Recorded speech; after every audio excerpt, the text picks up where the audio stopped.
White officer humiliates black young man without knowing he is his new boss. The outcome of this unbelievable story will surprise everyone. Nathan Williams was nervous but determined. The community hall was packed with people, all focused on what he had to say. He stood up, feeling the weight of their gazes and expectations on his shoulders. Brixton, his neighborhood, was in a constant battle against police brutality and injustice. He took a deep breath and began. "Thank you all for being here tonight," Nathan said, his voice strong and clear. "We are gathered because our community needs change, and that change starts with police reform. The death of my brother Malik cannot just be another statistic. We need to ensure this doesn't happen again." The murmurs of support that followed were interrupted by a tense silence at the mention of Malik's name. Nathan could feel the shared pain in the room, a sorrow that spread like a shadow. He looked at his mother's face sitting in the front row, her eyes glistening with contained tears. He knew she wanted him to be strong, but the memory of that fateful night still haunted him. As Nathan spoke about the need for transparency and accountability, flashes from that night came rushing back. He closed his eyes for a moment, allowing the memory to envelop him. A flashback transported him to the night everything changed. He was only 18, at home when the police siren cut through the stillness of the night. He recalled the feeling of helplessness as he watched officers assault his brother while he screamed for help. How everything had happened so quickly. Brutality, injustice, and frustration intertwined in his heart, giving rise to the activist he was today. "We need the voices of the community to be heard," Nathan continued, returning to the present and facing the audience. "We cannot allow corruption and racism to remain the norm. The police must serve and protect, but that cannot happen without real change." That same night, he spoke with his mother at home, his heart heavy, but his mind filled with determination. They were in the living room, where the warm yellow light from the lamp created a cozy atmosphere, but the tension was palpable. His mother, a strong and resilient woman, looked at him, her expression reflecting concern. "Nathan," she began, her voice soft but firm, "you know what's at stake. The fight for justice is long and difficult, but you must not give up. Malik always believed in you and your ability to make a difference." "I know, Mom," Nathan replied, emotion overflowing in his voice. "But it's so hard. Sometimes I feel like I'm fighting against a system that doesn't want to change. Sometimes change starts with a single voice," she asserted, holding his hands. "And your voice is powerful. Many in the community are with you. Don't let fear stop you from seeking justice." Nathan nodded, feeling the strength of his mother's words seep into his heart. He knew the battle would be tough, but he was ready to fight. He wanted not just justice for Malik, but for all victims of police violence. That night he decided he would not remain silent. His mission was clear, and the fight for police reform would become the flame that illuminated his path. He was prepared to face the challenges ahead, no matter how dark they might be. The fight for truth and justice had begun. Nathan Williams walked into the police headquarters meeting room with determination etched on his face. He felt the weight of responsibility on his shoulders, carrying not only his own ambitions, but also the hopes of a community clamoring for change. As he looked around, he saw the faces of fellow officers, many of them veterans who seemed more concerned with maintaining order than listening to his proposals. James Brooks, one of the most respected officers in the unit, was seated at one end of the table. Nathan knew that to earn Brooks's respect he would have to prove himself, but the veteran was already poised to undermine him. The meeting began, and Nathan stood up to present his reform plan. "Good morning, everyone," Nathan began, his voice strong and clear. "I'm here to discuss the importance of greater transparency in our operations. We need to regain the community's trust. What happened to my brother was a turning point, not just for me, but for the entire city. It's time for us to change." James wasted no time raising his hand, interrupting Nathan. "With all due respect, Williams, do you really think a young guy like you can lead a unit? The police is not a place for the inexperienced. You're just starting out. What do you know about what happens on the streets?" The murmurs of agreement that followed left Nathan irritated, but he took a deep breath.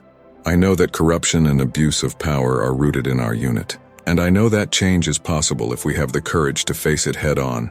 "Courage," James laughed, an acidic sound that echoed through the room. "Courage isn't what you need, it's experience. You want to reform the police? Show me that you really understand the situation before talking about changes. And don't come to me with that transparency talk. That's what politicians say when they want to make empty promises. Tension rose in the room and the gazes shifted between the two men. Nathan could feel his colleagues evaluating every word. He knew he needed to stand firm. "James, I'm not here to make empty promises.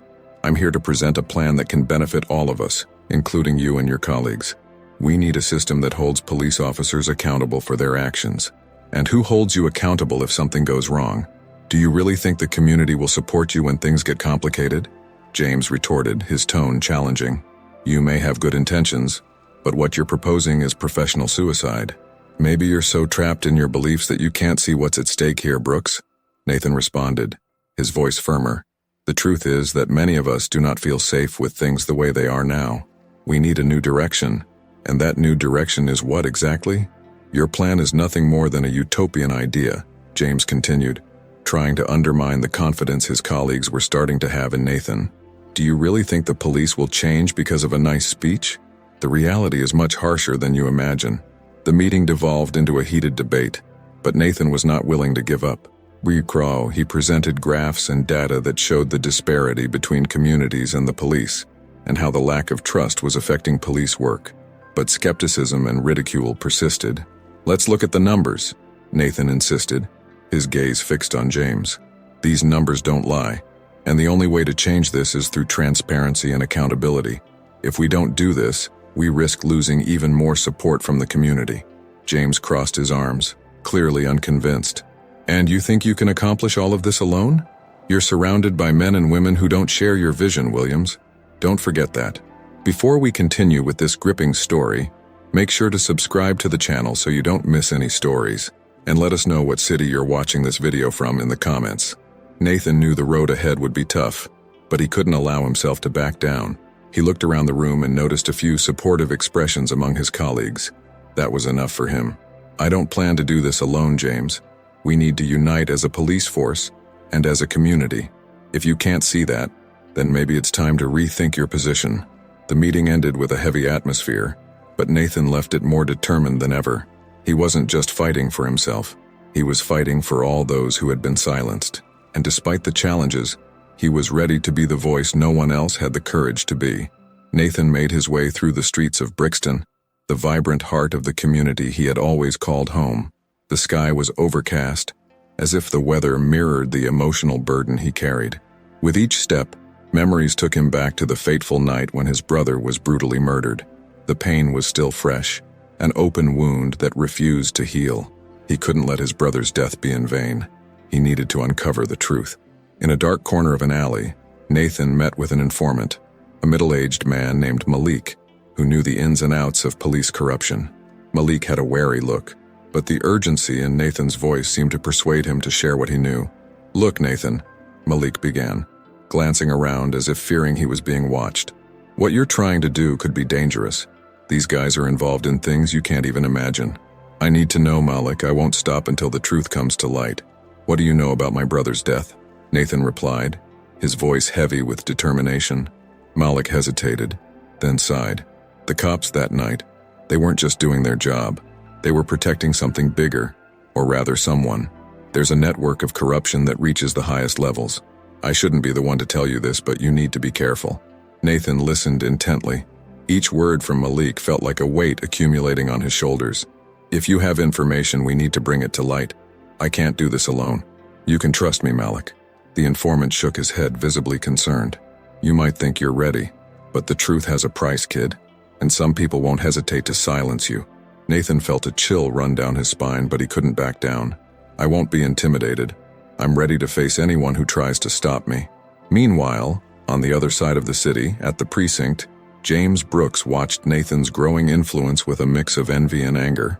He felt threatened by the determination of the new commander, and how younger officers began to look at Nathan as a leader.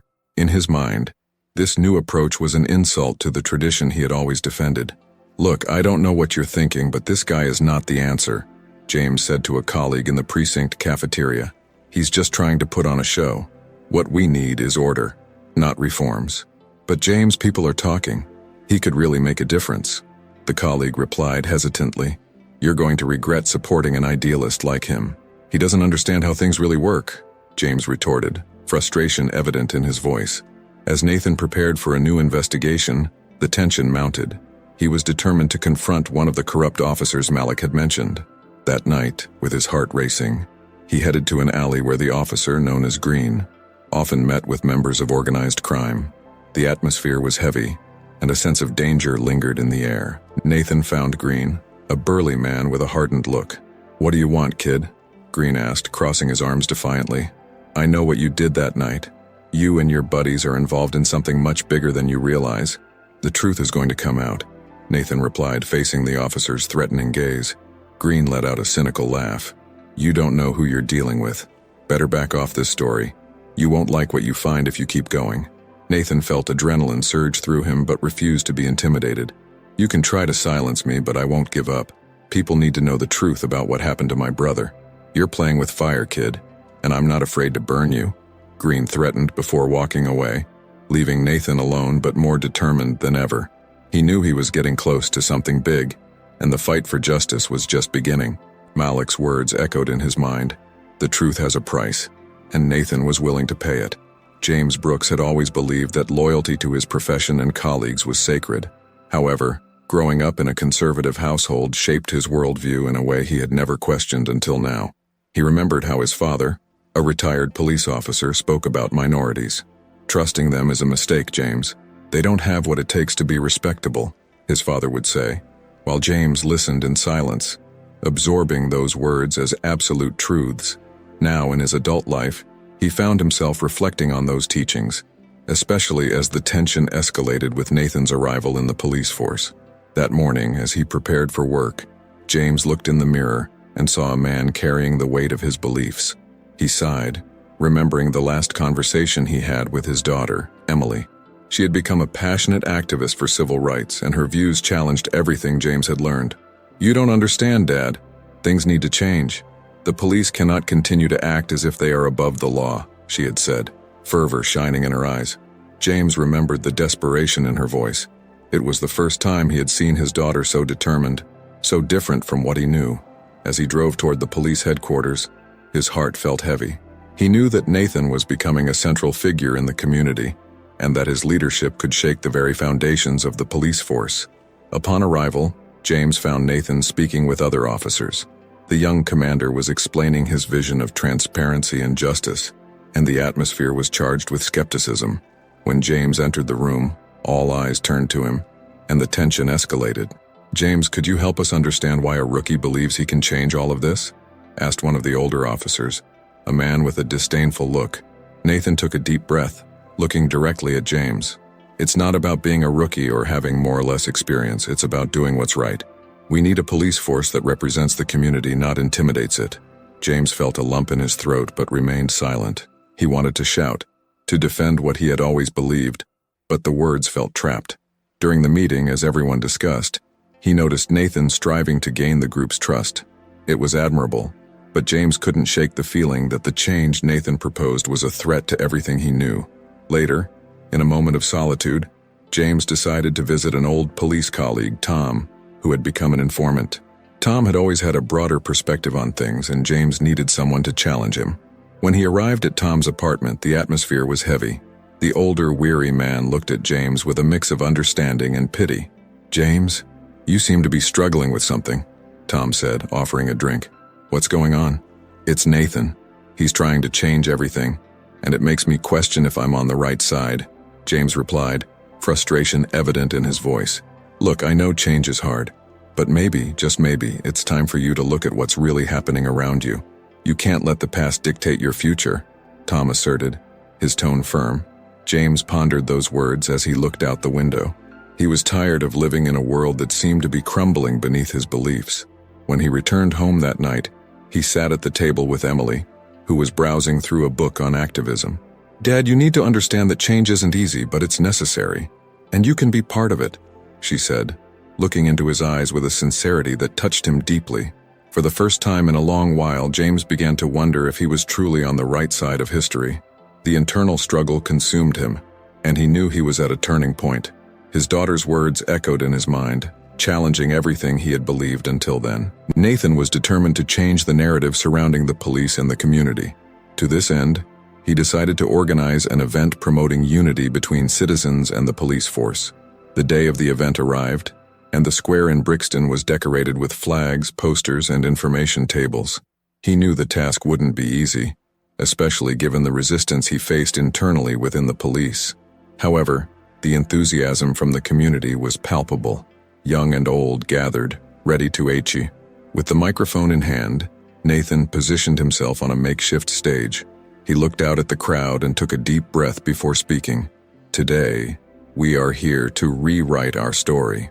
It's time to unite our voices and show that the true police are those who serve the people, who protect and respect the dignity of each person. We cannot allow corruption and brutality to taint our fight for justice.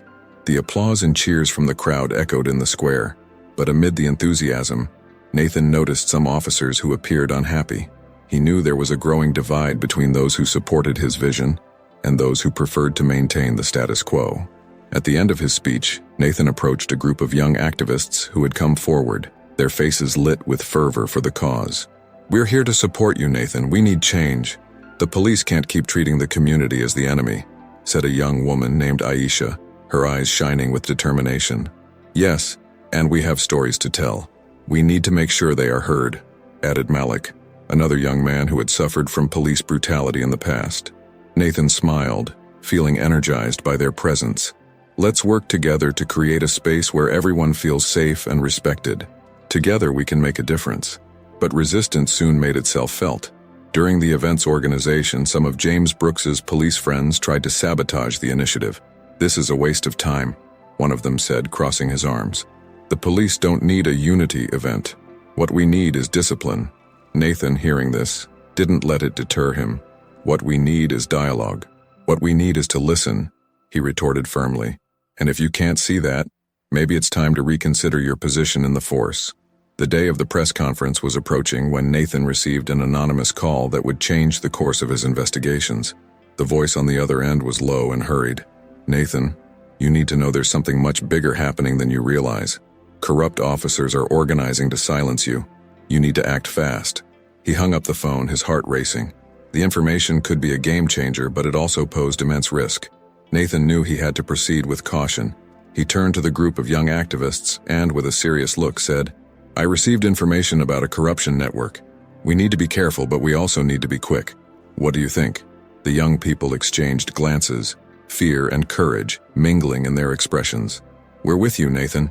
What do we need to do?" Aisha replied, resolute. "We need to discreetly collect evidence. I can't do this alone. Let's meet again tomorrow and plan our next steps. Together, we can expose the truth," Nathan said, determination shining in his eyes. As night fell, Nathan felt that the battle for justice was just beginning, but the flame of hope burned brightly in his heart. He was not alone. The community around him was uniting in a movement that could finally change the course of history. Nathan was aware that things were escalating. The atmosphere at the precinct had become heavy, and with each passing day, the pressure on him increased. In a dimly lit room, he and his small team of trusted colleagues gathered to discuss the undercover operation they were planning to carry out. The nervousness was palpable, but he knew it was necessary. "We need to act fast," Nathan said, his voice firm, though tension flickered in his eyes. "The evidence is piling up, and if we don't stop these corrupt officers now, more lives could be destroyed." "Do you really think they'll just leave us alone if we keep this up?"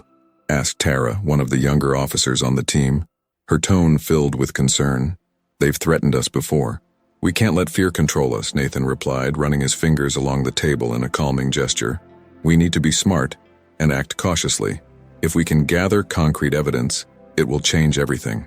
The team agreed, and soon they were mapping out a plan.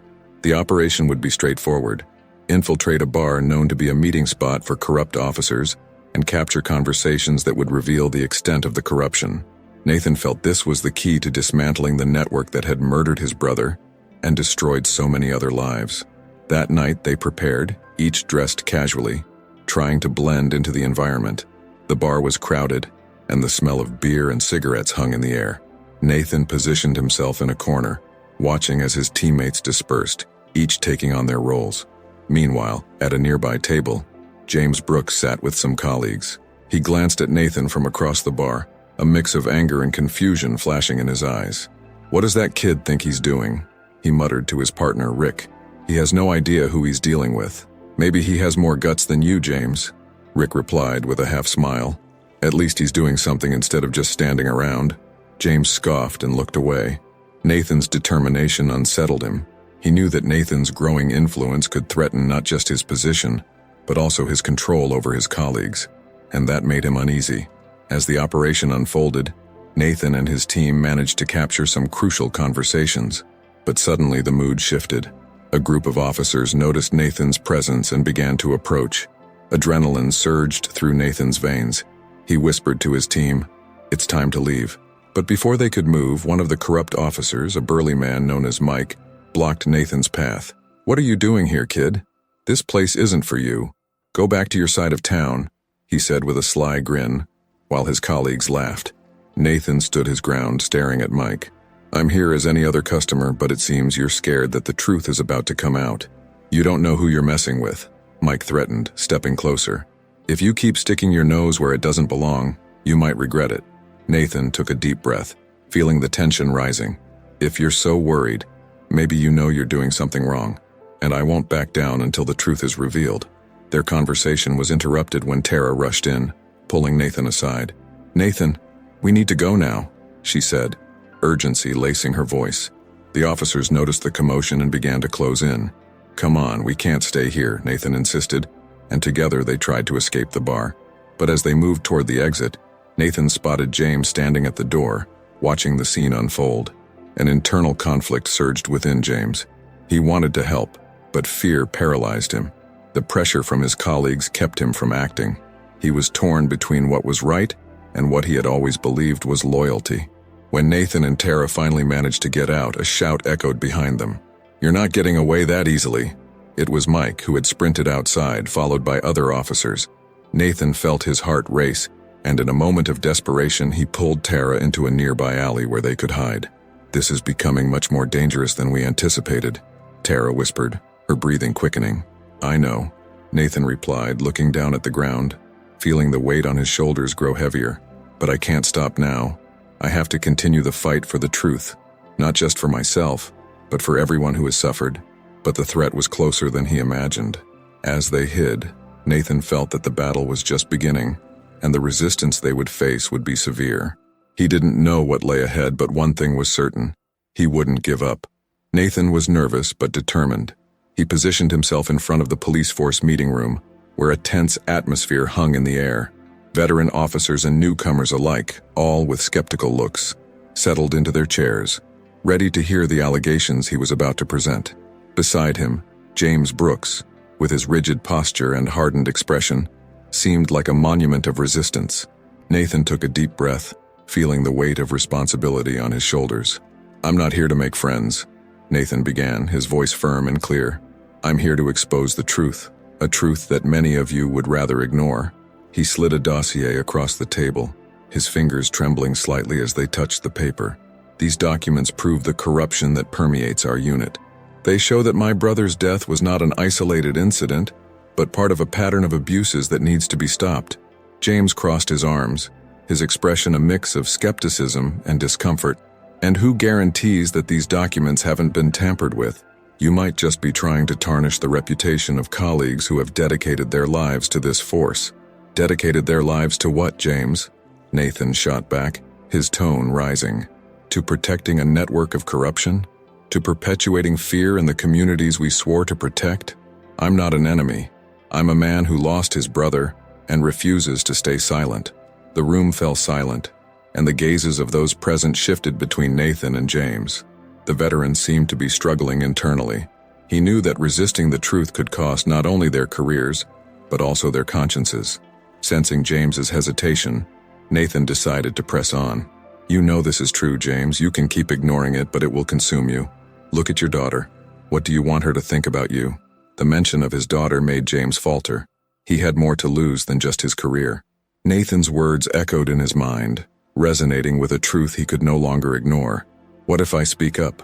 What if I support you?" James began, his voice low yet firm. "I could lose everything. Friends, respect, everything. And what do you really have if you keep going down this path? You know that corruption won't stop. It will consume everything around you, James. You can choose to be part of the solution or part of the problem," Nathan insisted, His eyes locked onto James's, trying to penetrate the armor of resistance the veteran had built over the years. Finally, the tension in the room escalated as James stood up and walked to the window, his gaze distant as if he were searching for answers in the streets of London. "You have no idea what it's like to be a cop, the challenges, the pressures we face every day," he murmured almost to himself. "Then tell me, James, what are you going to choose? To keep protecting those who are ruining our lives and the lives of so many others? Or will you have the courage to stand up and fight for justice?" Nathan was practically pleading, his voice thick with emotion. James turned around, and for a moment the confrontation between the two men seemed to transcend the conference room. Nathan's struggle was the struggle of all those who had been silenced, and James's hesitation was his own internal battle against what he believed to be right. I need to think," James said, his voice barely a whisper. Nathan nodded, realizing that even if he didn't have an immediate answer, he had managed to plant a seed of doubt in the veteran's mind. "Think carefully, James. The truth always comes to light, and you can choose to be part of it." Silence hung in the air. The other officers watched, their expressions revealing a mix of uncertainty and fear. Nathan knew that the path ahead would be difficult, but somehow, he felt he had taken a crucial step toward change.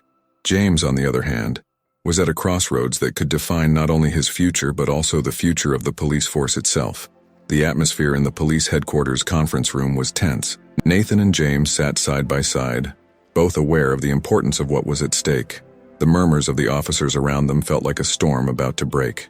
Nathan looked at James, who met his gaze with a mixture of concern and determination. "Nathan, we know this isn't going to be easy," James said, breaking the silence. "Many here still believe you're a threat." "I'm aware of that, James," Nathan replied, his voice steady. "But we can't let that shake us. What we're doing is bigger than us. It's about justice. It's about the lives that have been destroyed by this corruption." James nodded, recalling his daughter, who was now actively involved in social causes. He wanted her to have a better world, but the shadows of his past haunted him. "I never thought I'd see the day I'd have to fight by your side, Nathan. I used to think things were simple. We were the good guys and you were the bad guys. And now you see that the line between good and evil isn't so clear," Nathan replied, a spark of understanding in his eyes. "We need to work together, James. If you truly want to make a change, now is the time." Meanwhile, across the room, a group of officers murmured among themselves, casting suspicious glances. An older officer, with a hardened expression, crossed his arms and addressed them. "Do you really think you can succeed? What do you have to prove that this corruption is more than just a mere invention?" Nathan took a deep breath, feeling the weight of the moment. "We have evidence. We're gathering information that shows how corruption has infiltrated our unit. The question is, do you want to be part of this problem or part of the solution?" A heavy silence settled over the room. Some officers began shifting in their chairs, but most still remained skeptical. James, sensing the hesitation, decided to intervene. "I've been there. I've seen things you don't want to acknowledge. Corruption isn't just a theory. It's right in front of us, and if we don't do something now, we'll all be lost. And what if all of this is a big farce? What if you're just trying to promote yourself at our expense?" Another officer challenged, his tone echoing in the room. "And what if you're wrong to judge me without evidence?" Nathan countered, his voice resonating with confidence. "I'm fighting for you, for all of us. If we don't fight against this, who will?" The tension continued, but Nathan and James began to notice a small fraction of officers watching them with a different look, a mix of curiosity and hope. A young officer, who had long been conflicted about the corrupt practices he witnessed, finally spoke up. I want to believe in you. What can we do?" "We need you to join us," James said. "We need you to help gather information, to testify about what you know. If we don't do this together, change will never happen." Nathan looked around at the faces surrounding him and saw a small sign of unity. "We need you. Let's schedule a new meeting to discuss how we can expose this corruption. If we stand together, we'll be stronger." The murmurs began to intensify, and the group divided between those who were still skeptical and those willing to listen. But at that moment, something shifted. A new determination began to rise among them. James, noticing the change, felt a renewed breath of hope. "Let's do this together," he said, looking into Nathan's eyes. "Not just for ourselves, but for everyone who has already been hurt. It's time to fight for the truth." The room buzzed with the energy of change. Nathan knew there would still be many challenges ahead, but what had begun as a divided group now seemed to be shaping into something stronger. The seeds of hope were being planted, and with them, the promise of a fairer future. Nathan and James stood before the conference room at the police headquarters, a room that once felt impenetrable, but now pulsed with the expectation of a new day.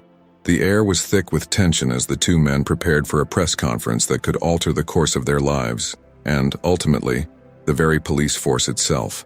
Nathan felt his heart race, not only from the pressure of what was about to be said, but from the responsibility of bringing to light the corruption that had infiltrated the institution they were all meant to protect. "Are you ready for this?" James asked, his gaze fixed on the floor. He appeared thoughtful, the shadow of his old beliefs weighing on his shoulders. Nathan turned to him, trying to read what was going on in the veteran's mind. "And we're doing this together, James. There's no turning back now," Nathan replied, his voice steady. "It's time to expose the truth." James nodded slowly, but uncertainty lingered in his eyes. He was still grappling with the loyalty he felt toward his colleagues, even those involved in harmful activities. Nathan knew this moment was critical, not just for them, but for all the victims who had suffered at the hands of corruption. As the journalists began to arrive, Nathan and James positioned themselves at the front of the podium. Nathan scanned the audience, where familiar and unfamiliar faces blended together, all waiting for answers. He began to speak, his voice resonating with determination. "Today, we're here to talk about the truth, a truth that has been ignored, buried under the weight of corruption and fear. We as police officers have a duty to serve and protect, but too often, this has been distorted by those who have forgotten their oath." James felt the weight of Nathan's words. He knew he had been one of those who ignored the truth for too long. As Nathan presented evidence of corruption, the room fell silent. He displayed graphs, photos, and testimonials from victims. Each slide that passed was a blow to the collective conscience of the police force. However, as the press conference progressed, tension escalated. Some shadowy figures among James's colleagues began to stir. One of them, Detective Harris, one of the most influential and feared members of the unit, stood up and interrupted the presentation. "This is a farce," Harris shouted, his voice echoing through the room. "These accusations are unfounded. Nathan is just trying to promote himself at our expense." Murmurs intensified, and Nathan took a deep breath, maintaining his composure. "You can try to silence the truth, Harris, but it will always find a way. Our citizens deserve more than this." The atmosphere was about to explode when James, for the first time, stood beside Nathan. "Enough!" he exclaimed, his voice resolute. "Enough protecting corruption. It's time to face it head on. I will not be complicit in this." Harris narrowed his eyes and advanced toward James, challenging him. "Do you really think you can change anything, Brooks? You're putting yourself in danger." "I'm already in danger," James replied, his tone defiant. "And I won't stay silent while you and others ruin what should be a service to the community." The tension in the room erupted into chaos. Officers stood up, some supporting James, while others defended Harris. Voices overlapped, and the atmosphere quickly became chaotic. Nathan, realizing the situation was about to spiral out of control, gestured from, "Everyone, please, we need order. We're here to discuss a serious issue." But before he could continue, Harris lunged at James and a physical altercation broke out. Nathan, on impulse, intervened, separating the two men. "This is not the answer. This is exactly what we're trying to change," Nathan shouted, holding James on one side and Harris on the other. James looked at Nathan, his gaze reflecting the determination that had grown within him. "I won't let them silence us, Nathan. If we have to fight, so be it." Nathan nodded, his courage mirrored in James's eyes. "Together, then. We're not just fighting for ourselves, but for all those who have suffered." As the fight calmed and the audience began to grasp the gravity of the situation, Nathan knew that what was at stake was much greater than a mere confrontation. It was a battle for the truth, and they were ready to face it, no matter the cost. The press conference was scheduled for 10 a.m., and the room was filled with reporters, activists, and community members eagerly awaiting updates on the investigations. Nathan, with his heart racing, knew this was the decisive moment. He positioned himself next to James, who seemed nervous but resolute. The flashes from the cameras lit up the room, capturing every expression. "Thank you all for being here today," Nathan began, his voice strong, echoing in the room. "We're here to reveal the truth about the corruption that has infected our police force. A truth that many have tried to silence, but that we can no longer ignore." He paused, noting the murmurs from the crowd, and continued. Today, we present a video documenting the illegal activities that have tarnished the name of the police and, more importantly, the lives of many innocent citizens. James, standing beside him, felt a whirlwind of emotions. He looked at the audience, his eyes meeting those of some reporters he knew well. We must be transparent and hold accountable those who have abused their power. We can no longer allow corruption to destroy the trust between the police and the community we swore to protect, he said. His voice choked with the sincerity of his words. Nathan signaled to the technician who began to play the video. The silence in the room was palpable as everyone watched the images unfold. The scenes showed police officers colluding with criminals, negotiating deals under the table, and at times using excessive force against civilians. Indignation swept through the room with murmurs of shock and disbelief spreading among the attendees. "This is unacceptable," shouted one of the activists in the audience. "How could they do this?" Nathan, keeping his composure, responded, "That's why we're here, to ensure that these acts do not go unpunished. We need change, and that change However, as the video continued to play, a familiar figure stood out among the police officers watching. Some of James's colleagues appeared restless, exchanging nervous glances. Tension mounted as one of them approached. His face hardened with anger. "This is a betrayal, James," he shouted. "Are you really going to side with them?" James took a deep breath, feeling the pressure rising. "This isn't about betrayal. It's about doing what's right," he replied, his voice resolute. "I know many of you are scared, but fear should not outweigh morality." One of the officers, a veteran whom James respected, stepped forward, challenging him. "You're going to ruin your career, James. Don't you see that?" The press conference was on the verge of chaos, but Nathan intervened. "The truth is more powerful than any career. Those who fear the truth are the ones who have something to hide." After the video ended, the audience rose to their feet, applauding Nathan and James's courage. The atmosphere was shifting, and the pressure on the corrupt officers was mounting. Amid the applause, Nathan looked at James and made a discreet signal. It was time to act. "Now we will open the floor for questions," announced Nathan, as the room filled with inquisitive voices. Reporters raised their hands, eager to question what they had witnessed. "How do you feel knowing that your own police force is involved in corruption, James?" asked one reporter. James hesitated, but the truth needed to be spoken. "It's painful, but it's a necessary awakening. Each of us needs to look within and ask, what kind of police do we want to be? What I saw in that video is shameful and unacceptable." James's words resonated in the room, and the atmosphere shifted. A new hope blossomed among those present, and the community began to unite in the fight for justice. In the days that followed, the fallout was monumental. Public pressure forced an internal investigation, and many of the corrupt officers were dismissed. Nathan, now promoted to a position of greater influence, not only led a reform but also became the voice of a new era in the London police force. In a meeting with his daughter, James confessed, "I was wrong, and it haunts me, but I'm here to change. I want you to know that I'm fighting for a better world." She, moved, replied, "I always believed in you, Dad, and now I see that you believe in change too." Thus, the story of Nathan and James, marked by conflict and redemption, became a symbol of hope. The fight for justice continued, but Nathan's victory inspired many to rise up and fight, demonstrating that the truth, even when painful, is always the path to change. We've reached the end of this moving story.